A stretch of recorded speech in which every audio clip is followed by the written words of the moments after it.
Paddy Kavanagh had a concept of a merging of the earthly world with the mystical world. And his poem, Terry Flynn, is written in that disposition of mind. It elevates, if you like, rural, in a sense idyllic life into heaven. They both merge, synthesize into a splendid ethereal reality. On an apple-ripe September morning, so the mist-chill fields I went, with a pitchfork on my shoulder, less for use than for devilment. The thrashing mill was set up, I knew, in Cassidy's haggard last night, and we owed them a day at the thrashing since last year. Oh, it was delight to be paying bills of laughter and chaffy gossip in kind, with work sewn into ballast the fantasy soaring mind.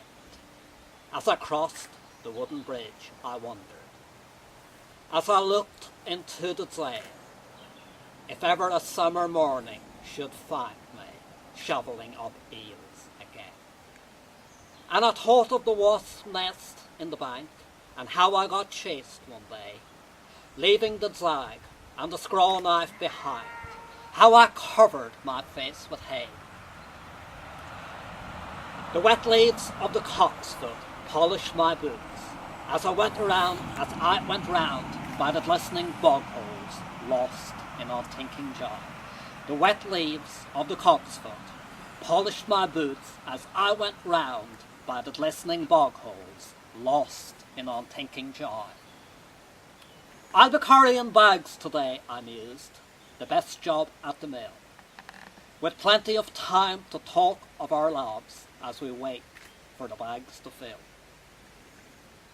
Maybe Mary might call round, and then I came to the haggard gate, and I knew as I entered that I had come to fields that were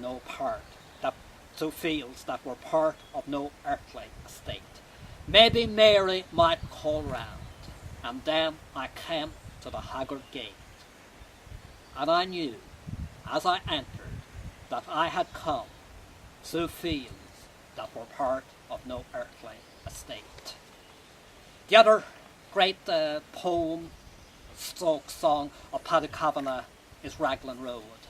It has a certain resonance for me because, like Paddy Kavanagh, I only stirred up the most negative feelings in the feminine gender, and in my years in Dublin I had great anguish in my dealings with the women. I had no success, and like Kavanagh, my attempts at poetic forms of courtship were of no avail. The anguish maybe still lives with me. I hope that I can get the words correct from memory. There's one other thing I will say, and I presume Paddy will disagree with me on this, is that the poem is not intended in literal statement to be a statement of romance and of romantic love, although it has been interpreted as that. Kavanagh seems to be saying that there is a futility in excessive pursuit of romantic love, and that there is a higher mystical love. Maybe he's making that as an excuse. That could be an alternative interpretation. He was a man who lived in the 1930s, 1940s, 1950s. He thought as men did then, when the sense of God, the mystical sense, was much stronger than it would be to us today. Anyway, I shall have my go at it. On Raglan Road, on an autumn day, I met her first and knew that her dark hair would weave a snare that I might one day rue. I saw the danger, and I passed along the enchanted way, and I said, let grief be a fallen leaf at the dawning of the day.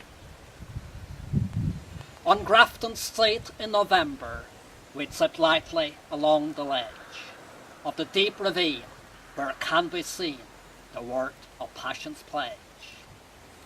The Queen of Hearts still making tarts, and I not making hay. Oh, I love too much, and by such is happiness sown away. I gave her gifts of the mind. I gave her the secret sign that's known to the artists of the two gods of sound and stone and word and tint. I did not stint. I gave her poems to say, with her own name there, and her own dark hair, like clouds over fields of May. On a quiet street, where old ghosts meet, I see her walking now, away from me, so hurriedly, that my reason must allow that I loved not as I should a creature made of clay.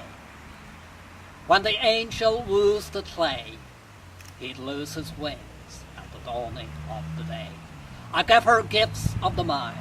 I gave her the secret sign that's known to the artists of the two gods of sound and stone and word and tint. I did not stint. I gave her poems to say, with her own name there and her own dark hair, like clouds over fields of May.